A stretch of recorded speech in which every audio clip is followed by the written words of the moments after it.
friends, let's start with today's lovely recipe of Nankhatais, which are super simple and easy to make. So here I have all my ingredients. This is exactly 1 cup of flour or maida, half a cup of fine semolina or rava, half a cup of besan or chickpea flour, 1 teaspoon of baking powder, 1 teaspoon of elaichi powder or cardamom powder, 1 cup of powdered sugar, 1 cup of ghee or clarified butter, and a few cashew nuts just to decorate the Nankhatais. Now in a bowl, I'm going to add the ghee as well as the sugar, and I'm going to mix everything really well till all of the sugar dissolves into the ghee. So take a whisk and mix it in really well. These Nankhatais get ready really quickly. They have a long shelf life and they taste super delicious. So those are all the reasons that you should try your hand at it. And also it is 100% veg. Now I'm going to add the baking powder. Now this baking powder also, makes these Nankhatais very light and really a very nice texture and consistency.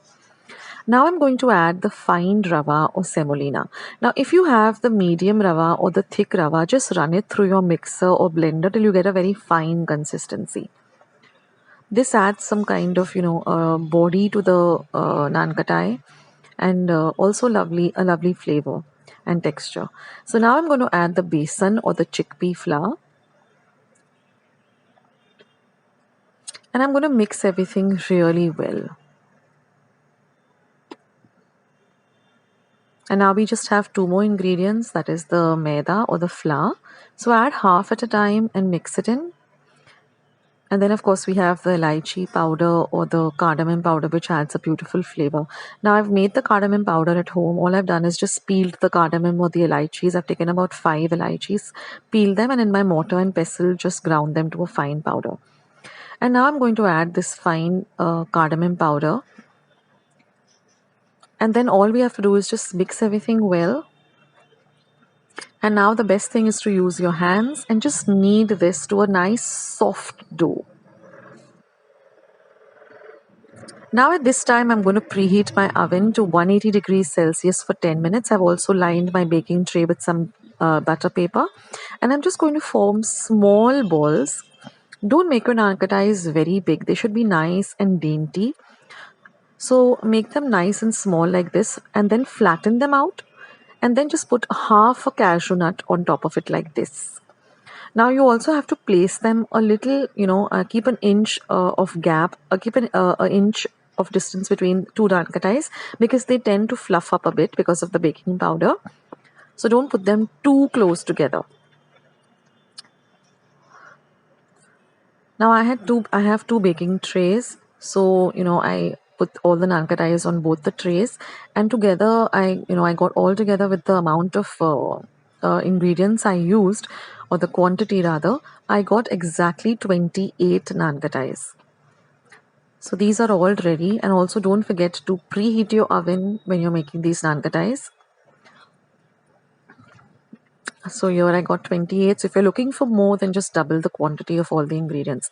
And now I'm just going to bake these for about 10 minutes at 180 degrees Celsius. You can see that they've nicely puffed up. Now don't bake them, over bake them. Don't darken them. They shouldn't be dark brown on the top, but they should be this light brown, very light color. And you'll see when I overturn them, you can see that the base has to be like this, nice and golden brown in color. So the Nankhatai is baked, it is not raw, but it has to be this light color.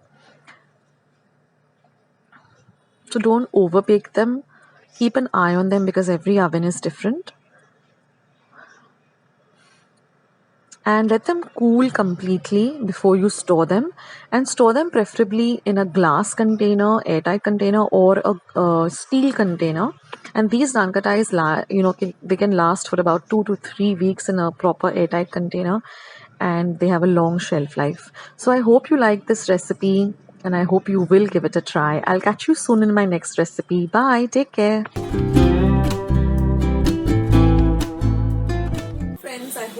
today's recipe as well as today's video, and if you would like to see more videos like this, then don't forget to leave this video a big thumbs up. Also by clicking the thumbs up icon. Also don't forget to subscribe to my channel and become a part of Akshata's recipes. Once you have subscribed, there is a small little bell icon that will pop up, so just click on that. That way whenever I put up a new recipe or a new video, you get a message for the same. So on that note, I'll say bye and I'll catch you in my next video sooner than you think. This is Akshata saying bye, take care, stay healthy, stay fit, be kind and loving to one another. So till we meet again, bye.